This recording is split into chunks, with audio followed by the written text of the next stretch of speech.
Ibu Chu pun merubah ekspresinya dan berkata, "Kamu bukanlah orang keluarga Chu." "Apa?" Hendra mengecilkan matanya, kelihatan tidak percaya. "Mana mungkin? Saat itu aku sudah mengandungmu baru memasuki keluarga Chu. Sebelum menikah, aku mabuk dan berhubungan. Sebenarnya tidak ada. Lalu aku mengandung adikmu. Namun pria itu tahu bahwa kamu bukan anak kami. Dia pun menggila. Saat itu keluarga Chu meragukan identitasmu. Jadi aku melakukan cara agar kalian sama-sama pergi ke kota Sanggit, menghindari pantauan keluarga Chu. Dan karena aku tahu sedang mengandung adikmu, jadi aku tetap tinggal di kota Sanggit." Hendra mendengar masa lalu ini. Dia menyadari ada yang salah. Jika masalah ini diketahui keluarga Chu, dia sudah tidak ada kemampuan dibandingkan dengan Dion. "Akhirnya demi melindungimu, agar identitasmu tidak diketahui keluarga Chu, aku pun tidak memperdulikanmu," ibunya menjelaskan. Hendra mengerutkan dahi. Ternyata Ibu Chu tidak memperdulikannya karena untuk melindunginya. Perasaan yang kacau membuatnya tidak tahu harus melakukan apa. Orang yang telah dia benci begitu lama, ternyata demi melindunginya. "Akhirnya mengetahui bahwa kamu baik-baik saja di kota Rao. Aku tidak ingin kamu kembali. Takut jika semuanya akan terbongkar. Namun siapa tahu kamu malah kembali. Jadi, siapa ayahku?" Hendra memikirkan dirinya bukanlah orang keluarga Chu. Jadi, siapa dia sebenarnya? Ibu Chu terdiam sejenak. Seketika merasa sedih, seperti terpikir tentang masa lalu yang buruk. "Kamu pernah menemuinya di kota Rao?" Hati Hendra seketika tersontak. "Dia bernama Anthony." "Anthony?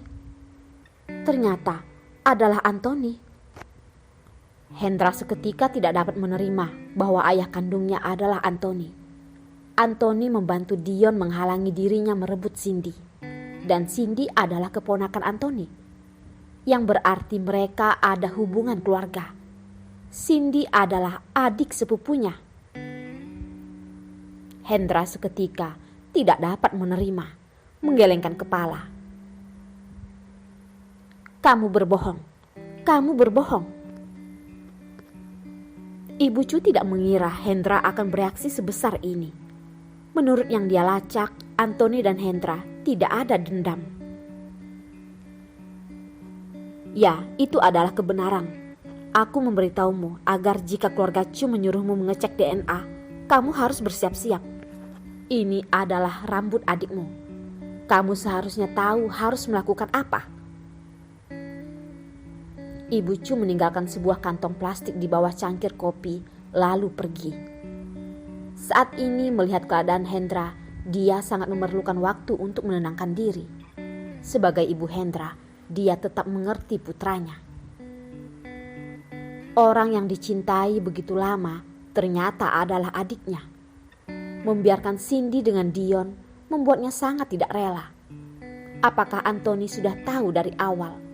Mengapa jaraknya dengan ayahnya begitu dekat, namun dia harus melewati semua kesusahan ini? Selain Cindy, dia tidak ada orang lain lagi. Bagaimana menyuruhnya untuk menyerah?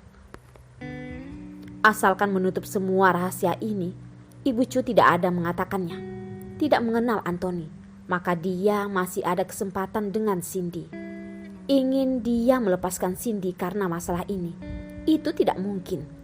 Cinta yang sudah begitu lama, dia mana mungkin melepaskannya. Apalagi dia ingin menjadi penerus keluarga Chu, semuanya itu karena Cindy. Jadi, keturunan ataupun apa, dia tidak peduli.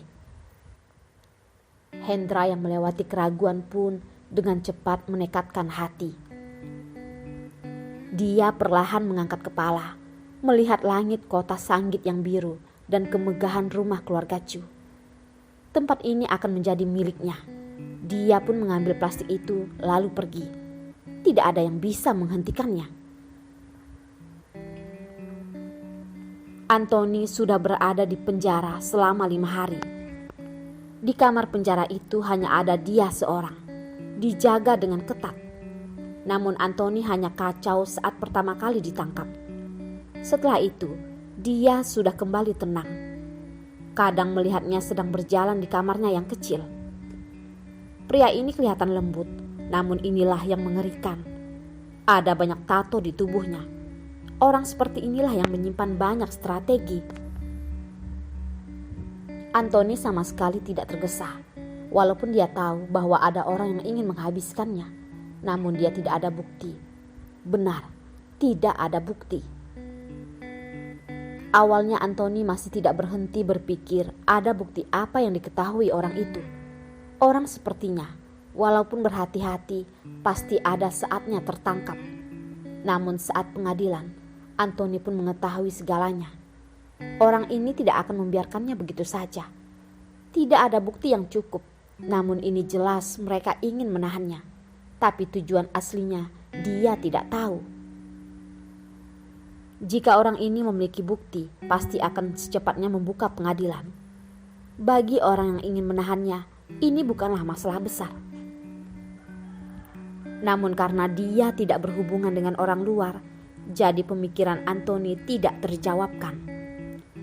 Mengapa mereka harus mengaitkannya dalam... Apa maumu? Dion barusan berhasil melamar Cindy. Dia masih dalam kebahagiaan. Barusan hampir sampai rumah bermesraan. Beberapa saat kemudian dia disamperin Jenny. Tentunya untuk mendapatkan dukungan kekuasaanmu di Amerika. Jenny melihat Dion dengan lembut tersenyum. Menurut penelitiannya, Dion sudah cukup pasti jika orang di balik Jenny yaitu Nico yang membuat Anthony dipenjara. Belakangan ini mereka tidak melakukan tindakan apapun. Namun hari ini menghubunginya. Pasti ada sesuatu. Dion yang mendengar ucapan Jenny begitu langsung pun terkejut. Kamu ingin aku membantumu? Jenny tahu kemampuan Dion. Mungkin karena dia sudah menyelidiki semuanya. Jadi tidak menutupi lagi.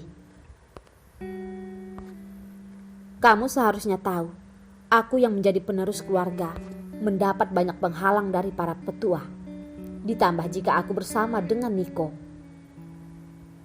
Dion yang mendengar, dia berkata begitu terus terang tentang masalah Nico, merasa sedikit terkejut. Aku tahu kamu memiliki kekuasaan di Amerika. Asalkan kalian mendukungku, aku percaya. Dengan kemampuanku dan Nico yang mendukungku, tidak akan ada yang bisa menghalangiku. Dion meneguk anggur merah. Tidak tahu jika Jenny yang lembut memiliki ambisi yang begitu besar. Apa imbalannya? Tanya Dion. Kamu tahu Anthony sudah bergelut berapa lama di dunia malam. Apakah kamu memiliki bukti di tanganmu? Kamu tidak ingin Paman Cindy terkurung hanya karena kamu tidak ingin membantuku. Jenny tersenyum dan memang sudah melakukan persiapan yang cukup.